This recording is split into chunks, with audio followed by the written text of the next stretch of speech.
ঢাকার residential model college আমার পরীক্ষার সেন্টারে পড়েছিল। পরীক্ষার দিন সকাল থেকে দুপুর পর্যন্ত একটানা খাতার উপর কলম চালিয়ে গেছি। হাত অবশ হয়ে আসতো, আঙ্গুলের গাঁটে জঘন্য ব্যথা হতো, কিন্তু মনের জোর আর জেদের কাছে সব কষ্ট হার মেনেছিল। প্রতি প্রশ্নের উত্তর লেখার সময় আমার চোখের সামনে ভেসে উঠছিল ছোটবেলার সেই অপমানগুলো, আত্মীয়দের ফিসফিসানি আর সমাজের ওই করুণার দৃষ্টি। আমি জানতাম এই পরীক্ষা শুধু আমার চাকরি পাওয়ার পরীক্ষা নয়, এটা আমার অস্তিত্ব আর আত্মসম্মানের চূড়ান্ত লড়াই। পরীক্ষা শেষ করে যেদিন বাড়ি ফিরলাম, সেদিন প্রথমবার নিজের পড়ার টেবিলটার দিকে তাকিয়ে মনে হলো আমি আমার সাধ্যের সবটুকু দিয়েছি। ফলাফল প্রকাশের জন্য দীর্ঘ অপেক্ষা শুরু হলো। সময় তার নিজের নিয়মে বয়ে চলল। এর মধ্যে ললিতার ননদ তানিয়ার বিয়ে হয়ে গেল। আমাদের সবাইকে দাওয়াত দিয়েছিল, কিন্তু আমি যাইনি। প্রায় 7 মাস পর এক সন্ধ্যায় বিশেষ লিখিত পরীক্ষার ফলাফল প্রকাশিত হয়ে কম্পিউটার স্ক্রিনে পিএসসি ওয়েবসাইটে খুলে রোল নম্বর মেলানোর সময় হাত দুটো হালকা কাঁপছিল। বাবা পাশেই দাঁড়িয়েছিলেন। বাবার শ্বাস প্রশ্বাসের শব্দ স্পষ্ট শোনা যাচ্ছিল। রোল নম্বরটা খুঁজে পেতে চোখ দুটো এক মুহূর্তের জন্য স্থির হয়ে গেল। হ্যাঁ, আমার নম্বরটা তালিকায় জল করছে। আমি লিখিত পরীক্ষায় উত্তীর্ণ হয়েছি। বাবা স্ক্রিনের দিকে তাকিয়ে কিছুক্ষণ চুপ করে রইলেন। তারপর হঠাৎ করে আমাকে জড়িয়ে ধরে দু হাতে মুখ থেকে কেঁদে ফেললেন। একজন বাবার এই অশ্রু কোনো কষ্ট ছিল না, এটা ছিল বছরের পর বছর চেপে রাখা সব অপমান আর ব্যর্থতার গ্লানি ধুয়ে মুছে যাওয়ার এক মহাতৃপ্তি। খবরটা মুহূর্তের মধ্যে আত্মীয় স্বজন আর পাড়ার ভিতরে ছড়িয়ে পড়ল। যে রোকেয়া খালা এতদিন আমাকে দেখলে করুণার চোখে তাকাতেন, তিনি নিজে থেকে বাড়িতে এসে মিষ্টি খেয়ে গেলেন। ও রূপিতা, আমি তো আগেই জানতাম তোর মতো লক্ষ্মী মেয়ে থেকেই কিছু একটা করে দেখাবে। গায়ের রং দিয়ে কি আর মানুষের যোগ্যতা মাপা যায় রে? খালার কথা শুনে মনে মনে একটু হাসলাম। মানুষের আচরণ কত দ্রুত বদলে যেতে পারে তা দেখে অবাক হওয়ার কিছু ছিল না। রূপের অহংকার যে সাময়িক আর মেধার সম্মান যে চিরন্তন, তার প্রমাণ পেতে শুরু করেছি। ললিতা ফোন করে কান্নাকাটি একাকার করে ফেললো। আপু, তুই পারবি, আমি জানি তুই ভাইবাতেও পারবি। পারভেজও বলেছিল এবার তুই ক্যাডার হয়ে বের হবি। এখন সামনে শুধু পিএসসির ভাইবা বোর্ড, জীবনের সবচেয়ে বড় আর শেষ ধাপ। ঢাকার আগারগাঁও বিশেষ ভবনের সামনে করিডোরে দাঁড়িয়ে যখন অন্য প্রার্থীর দিকে তাকালাম, দেখলাম সবার চোখে মুখে এক অজানা আতঙ্কে আর উত্তেজনা। আমি নিজের ব্যাগে রাখা ছোট আয়নায় বের করে শেষবারের মতো মুখটা দেখলাম। সেই শ্যামলা গায়ের রং, সাধারণ চোখ মুখ, কিন্তু আজ সেই আয়নার কোনো অবহিরতা বা হীনমন্যতায় ভোগে মেয়েকে দেখতে পেলাম না। আয়নায় আজ ভেসে উঠেছে এক আত্মবিশ্বাসী দৃঢ় প্রতিজ্ঞ নারীর মুখ, যে জীবনের কোনো আঘাতেই পিছিয়ে পড়তে শেখেনি। পিএসসি কর্মচারীর গলায় আওয়াজ এলো, রোল নাম্বার 407, রূপিতা খাতুন, ভেতরে আসুন। আমি শাড়ির আঁচলটা একটু গুছিয়ে নিয়ে সোজা হয়ে দাঁড়ালাম। ভাইবা কক্ষে ভারী কাঠের দরজার সামনে এসে গভীর একটা শ্বাস নিলাম। এতদিনের সব লড়াই, সব অপমান আর ত্যাগ এখন এই ঘরের ভেতর একটা চূড়ান্ত রূপ নিতে যাচ্ছে। দরজায় হালকা ধাক্কা দিয়ে ভিতরে পা বাড়ালাম। দরজা ঠেলে ভিতরে ঢুকতেই চোখে পড়ল দীর্ঘ টেবিলের উপরে বসে থাকা ভাইবা বোর্ডের 4 জন সদস্যকে। মাঝখানে পিএসসির চেয়ারম্যান স্যার।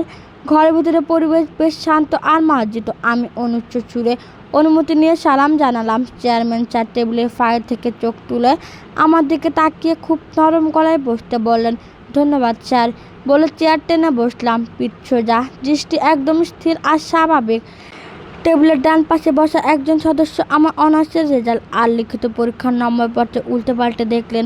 তারপর চশমাটা নাকের উপর নামিয়ে বললেন, রূপিতা খাতুন, আপনি তো অনার্স ফার্স্ট ক্লাস ফার্স্ট, কিন্তু আপনার সাবজেক্ট ছেড়ে একদম প্রশাসন কারায় প্রথম পছন্দ দিয়েছেন। একজন নারী হিসেবে মাঠ প্রশাসনে কাজ করা, ম্যাজিস্ট্রেট হিসাবে রাত বিরাতে অভিযান চালানো কিংবা কঠিন পরিস্থিতি সামলানো আপনার জন্য কতটা সহজ হবে বলে মনে করেন? প্রশ্নটা শুনে আমার ঠোঁটের কোণে খুব হালকা একটা হাসি ফুটে উঠল।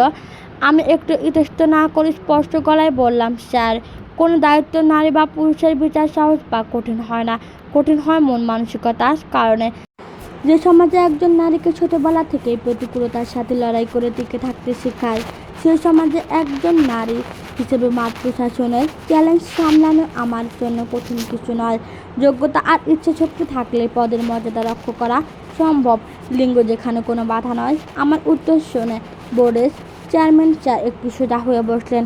পাশের নারী সদস্যটি মুখে সন্তুষ্ট হাসি নিয়ে আমার দিকে তাকিয়ে কিছু টেকনিক্যাল আর সাম্প্রতিক আন্তর্জাতিক বিষয় প্রশ্ন করলেন। প্রতিটি প্রশ্নের জবাব আমি খুব নিখুঁত, বাস্তবসম্মত আর মার্জিত ভাষা দিয়ে গেলাম। 20 মিনিট এই কথোপকথন। একবারের জন্য আমার কণ্ঠে কোনো দ্বিধা বা কাঁপন ছিল না। ভাইবা শেষ করে যখন রুম থেকে বের হয়ে এলাম তখন দুপুরের রোদ আলো পিএইচ ভাবনার চতুর্থ ছড়িয়ে পড়েছে। বাহিরে বাতাসের মুখরিতে দাঁড়িয়ে একটা দীর্ঘশ্বাস ফেললাম। মন বলছিল আমার জীবনের সবটুকু খাটুনি আর সার্থক রূপ পেতে যাচ্ছে। ঢাকা থেকে বাড়ি ফেরার পর শুরু হলো এক দীর্ঘ প্রতীক্ষার পালা। 3টে মাস কেটে গেল ভাইবার চূড়ান্ত ফলাফলের অপেক্ষায়, কিন্তু এই 3 মাসের ঘরের পরিবেশটা আগের মতোই ছিল না। বাবা এখন আর নিচু গলায় কথা বলে না, মা আগের মতো আড়ালে চোখের জল ফেলেন না পাড়া প্রতিবেশীর চোখেও। আর সেই করোনার চাপ নেই। অবশেষে সেই কাঙ্ক্ষিত দিনটি এলো। পিএসসির অফিসিয়াল ওয়েবসাইট বিসিএস এর চূড়ান্ত ফলাফল প্রকাশিত হলো। ল্যাপটপের স্ক্রিনে পিডিএফ ফাইলটি ডাউনলোড করে কয়েক সেকেন্ড সময় লাগলো। রোল নম্বর 407 মিলিয়ে দেখতেই বুকের ভেতরটা ধক করে উঠল। প্রশাসন ক্যাডারে আমার নাম এসে উঠেছে শুধু। টিকিনি প্রথম সারির মেধা তালিকায় স্থান পেয়েছি। খবরটা দেখে আমার বাবা যেন বাকরুদ্ধ হয়ে গেলেন। কিছুক্ষণ আমার মুখের দিকে এক দৃষ্টিতে তাকিয়ে থেকে আমাকে শক্ত করে জড়িয়ে ধরলেন। এই কান্না কোনো কষ্টের ছিল না, এটা ছিল এক বাবার জীবনযুদ্ধে জিতে যা আনন্দশ্রু। মা রান্নাঘর থেকে ছুটে এসে আমাকে জড়িয়ে ধরে কেঁদে ফেললেন। ললিতা খবরটা শুনে ফোনে চিৎকার করে কেঁদে উঠল। আপু, আমি জানতাম তুই পারবি, তুই আমাদের মুখ উজ্জ্বল করছিস।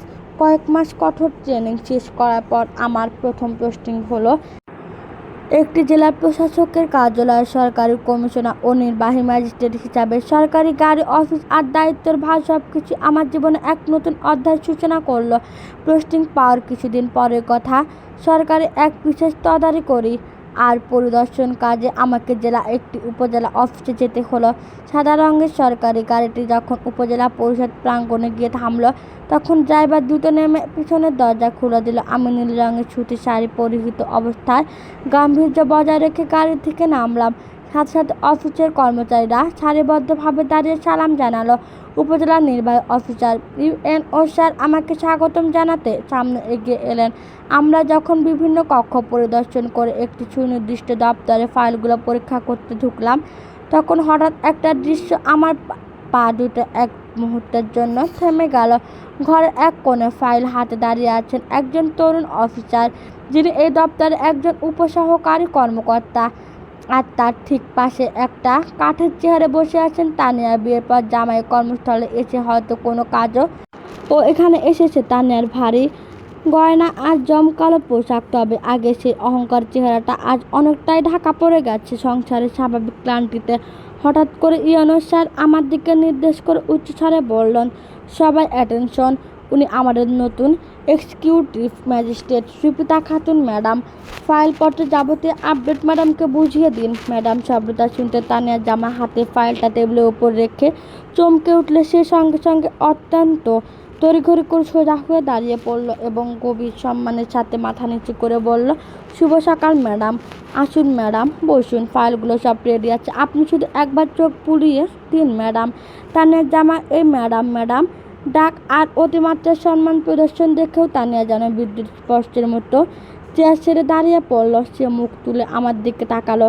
তানিয়ার চোখে তখন এক অদ্ভুত বিস্ময়, অবিশ্বাস আর গভীর অপরাধবোধের ছায়া। সে মেয়েটি সে একদিন অন্ধকার ঘরে বসে থাকা অসুন্দরী আর পার্সোনালিটিহীন বলে তুচ্ছ তাচ্ছিল্য করছিল, যার যোগ্যতা নিয়ে কটু কথা বলতে দ্বিধা করেনি। আর সেই মেয়েটি তার স্বামীর অফিসিয়াল স্যার। তানিয়ার স্বামী, যার সামান্য একটা স্বাক্ষরের জন্য অত্যন্ত বিনীতভাবে দাঁড়িয়ে আছে। তানিয়া পুরোপুরি বাকরুদ্ধ হয়ে দাঁড়িয়ে রইল। তার ফর্সা মুখটা মুহূর্তে লাল হয়ে ছোট হয়ে গেল। সে নিজের স্বামীর এই নম্র ব্যবহার আর আমার পদে এই বিশাল উচ্চতা একসাথে কিছুতেই মেলাতে পারছিল না। আমি তানিয়ার দিকে তাকালাম। আমার চোখে কোনো আক্রোশ ছিল না, ছিল না কোনো প্রতিশোধের আনন্দ, কেবল ছিল এক প্রশান্ত আত্মবিশ্বাস। আমি খুব স্বাভাবিক গলায় তানিয়ার জামাইকে বললাম, ঠিক আছে, আপনি বসুন, ফাইলগুলো আমি দেখে নিচ্ছি। তারপর তানিয়ার দিকে তাকিয়ে খুব ধীর, শান্ত আর মার্জিত কণ্ঠে বললাম, তানিয়া না, কেমন আছো? অনেক দিন পর দেখা হলো। তানিয়া আমার দিকে তাকিয়ে ধক দিল। কোনো মতে তুতলাতে বলল, আপু ভালো, আপনি কেমন আছেন ম্যাডাম? তানিয়ার মুখ থেকে নির্গত এই ম্যাডাম শব্দটা শুনে ভেতরে আজ কোনো অহংকার ছিল না কোনো অসীম পরাজয়ের স্বীকারোক্তি। আমি ফাইলগুলো পরীক্ষা শেষ করে ঘর থেকে বের হয়ে এলাম। বিকেলের রোদ তখন আমার গাড়ির কাছে এসে পড়ছে। গাড়ি আয়নার নিজের শ্যামলা মুখটা দেখে তাকালাম আবার। হ্যাঁ, রূপের বিচার হয়তো আমি কোনো রাজকন্যা হতে পারিনি, কিন্তু নিজের যোগ্যতা, পরিশ্রম আর চেতনে সমাজে তৈরি করা এই সব কৃত্রিম দেওয়াল আমি ভেঙে চুরমার করে দিয়েছি। রূপের ওয়ালার যে আসল রূপকথা থাকে তা আজ আমার নিজের হাতে লেখা হয়েছে। অফিসিয়াল কাজের ব্যস্ততার দিনগুলো বেশ দ্রুতই কেটে যাচ্ছে। ম্যাজিস্ট্রেট হিসেবে দায়িত্ব নেওয়ার পর নিজের এলাকা ছেড়ে শহরে সরকারি কোয়ার্টারে থাকা হতো বেশি। তবে মনের ভিতরে সবসময় একটা টান থেকেই যেত, সেই মেয়েতে পথ, ছোটোবেলার স্মৃতি, আর যে উঠানে বসে একদিন অবহেলা অপমানে সহ্য করতে হয়েছিল সেই বাপের বাড়ি। কয়েক মাস পর ছুটির সুযোগ পেয়ে সিদ্ধান্ত নিলাম গ্রামে যাব। ড্রাইভারকে আগেই বলে রেখেছিলাম গাড়ি রাখতে, নীল রঙের ছুটি একটা শাড়ি আর সাধারণ শার্ট। যখন সরকারি ফ্ল্যাগ স্ট্যান্ড লাগানো কালো রঙের ফ্ল্যাগ কারটি এসে বসলাম, তখন মনে মনে এক অদ্ভুত শান্তি অনুভব করছিলাম। উপজেলার সীমানা পেরিয়ে গাড়িটা যখন আমাদের গ্রামের কাঁচা রাস্তায় প্রবেশ করলো, তখন রোদের আলো পাতার ফাঁক দিয়ে রাস্তা ঠিকরে পড়ছিল সরু মেঠো পথ দিয়ে। এত বড় একটা বিলাসবহুল গাড়ি ধীর গতিতে এগোতে দেখে পথের ধারে মানুষজন কৌতূহল নিয়ে তাকাচ্ছিল। গ্রামের যে পথ ধরে একদিন হেঁটে যাওয়ার সময় আমাকে রোকেয়া খালাদের তীর্থকে মন্তব্য শুনতে হতো, আর সেই পথে গাড়ির চাকার ধুলো উঠছে। গাড়িটা বাজারে মোড় পার হওয়ার সময় চা দোকানের সামনে দাঁড়িয়ে থাকা একদল মানুষ চোখ বড় বড় করে তাকিয়ে রইল। তাদের মধ্যে অনেকে আমাকে ছোটোবেলা থেকে দেখেছে। ড্রাইভারের কাজ সামান্য নামিয়ে রাস্তায় পথচারীদের কাছ থেকে কিছু জিজ্ঞেস করলেন। আরে এ তো আমজাদ ভাইয়ের বড় মেয়ে রূপিতা না? ও যে বিসিএস পাস করে ম্যাজিস্ট্রেট হয়েছে। দোকানে এক বয়স্ক মানুষের গলা আওয়াজ গাড়ি বন্ধ, কাজ ভেদ করে আমার কানে এলো। মানুষের চোখে মুখে তখন এক অসীম বিস্ময় আর কৌতূহল। যে মেয়েটাকে একদিন সমাজের লোক অসুন্দরী আর অভিশাপ মনে করতে, সেই মেয়েটিকে আজ এক নজর দেখার জন্য রাস্তার দুই পাশে মানুষ জমে যাচ্ছে। আমাদের বাড়ির মাটির উঠোনে এক সরকারি গাড়িটি এসে থামলো। তখন চারপাশের নীরবতা আর এক মুহূর্ত ভেঙে গেল। গাড়ির ইঞ্জিনের শব্দ শুনে ভেতর থেকে বাবা আর মা তড়িঘড়ি করে বের হয়ে এলেন। ড্রাইভার দ্রুত নেমে পিছনের দরজা খুলে দিল। আমি গাড়ি থেকে নেমে বাবার দিকে তাকালাম। বাবার চোখের কোণে তখন চকচক করছে আনন্দস্ফূর্তি। বাবাকে দেখে আমি সোজাসুজি গিয়ে জড়িয়ে ধরলাম। বাবা পরম মায়ায় আমাকে জড়িয়ে ধরে মাথায় হাত রাখলেন। মারে, তুই সত্যি সত্যি আমাদের গ্রামের মুখ উজ্জ্বল করেছিস। বাবার গলায় কাঁপন, মা আঁচল দিয়ে চোখ মুছতে মুছতে কাছে এলেন। ততক্ষণ খবর পেয়ে পুরো পাড়ার মানুষ আমাদের উঠোনে এসে ভিড় জমিয়েছে। ভিড়ে এক কোনো রোকেয়া খালাকেও দাঁড়িয়ে থাকতে দেখলাম। তিনি আগের মতো আর উচ্চস্বরে কথা বলছেন না, বরং একটু আড়ালে গিয়ে লজ্জাবোধন মুখে দাঁড়িয়ে আছেন। একদিন যে মুখে ছুরি বিচ্ছে হতো, আর সে মুখে কোনো কথাই নেই, কেবল অবাক দৃষ্টি। বাড়ির ভেতরে ঘরে যেতে ললিতা ফোন করলো। ললিতা আর পারভেজ ভাইয়া বিকেলে ঢাকা থেকে আসার কথা। ফোনটা কানে ধরতে ললিতা বলে উঠল, আপু তোর গাড়ি নাকি গ্রামে পৌঁছে গেছে। গায়ের মানুষ সব তোকে দেখতে তোদের উঠানে ভেঙে পড়ছে। আমি আর পারভেজ বিকেলে পৌঁছাচ্ছি, তুই সাবধানে আয়রে ললিতা, তোদের জন্য অপেক্ষা করছি। হেসে বললাম। বিকেলের দিকে ললিতা ও পারভেজ এসে পৌঁছালো। পারভেজ ঘরে ঢুকে আমাকে সস্তায় সালাম জানিয়ে বললেন, রূপিতা আপু, আজ আপনাকে এই মর্যাদা দেখে মনের ভিতর থেকে একটা শ্রদ্ধা চলে আসছে। ললিতা আমার পাশে এসে বসে আমাকে শক্ত করে জড়িয়ে ধরল। আপু, তোর জন্য আমার আজ সবচেয়ে বেশি গর্ব হয়। ঘরের পরিবেশটা তখন এক পরম আনন্দে ভরপুর। ঠিক তখনই বাবা একটু ইতস্ত করে আমার পাশে এসে বসলেন। বাবা হাতে একটা কাগজ দিয়ে দাঁড়িয়েছিলেন। মা, রূপিতা, তোকে একটা কথা বলার ছিল। বাবা নিচু কণ্ঠে বললেন। আমি বাবার দিকে তাকালাম। কী কথা বাবা? তোর জন্য একটা প্রস্তাব এসেছে মা। ছেলে বিসিএস পররাষ্ট্র ক্যাডারে আসে, বর্তমান পররাষ্ট্র মন্ত্রণালয়ের সরকারি সচিব হিসাবে কর্মরত। নাম শাহেদ, পরিবার অত্যন্ত শিক্ষিত আর মার্জিত। তারা তোর রূপ বা বাহিক চেহারা দিয়ে কোনোদিন একটা প্রশ্ন তোলেনি। ছেলে নিজে তোর কাজের ব্যাপারে জানে। তোর ইন্টারভিউ আর স্ট্রাগল কথা শুনে সে তোকে নিজের জীবনসঙ্গী হিসাবে পেতে চায়। ওরা কোনো যৌতুক বা আনুষ্ঠানিকতার দ্বন্দ্ব চায় না, শুধু চায় তোকে। বাবার কথাগুলো শুনে আমি এক মুহূর্তে নীরব রইলাম।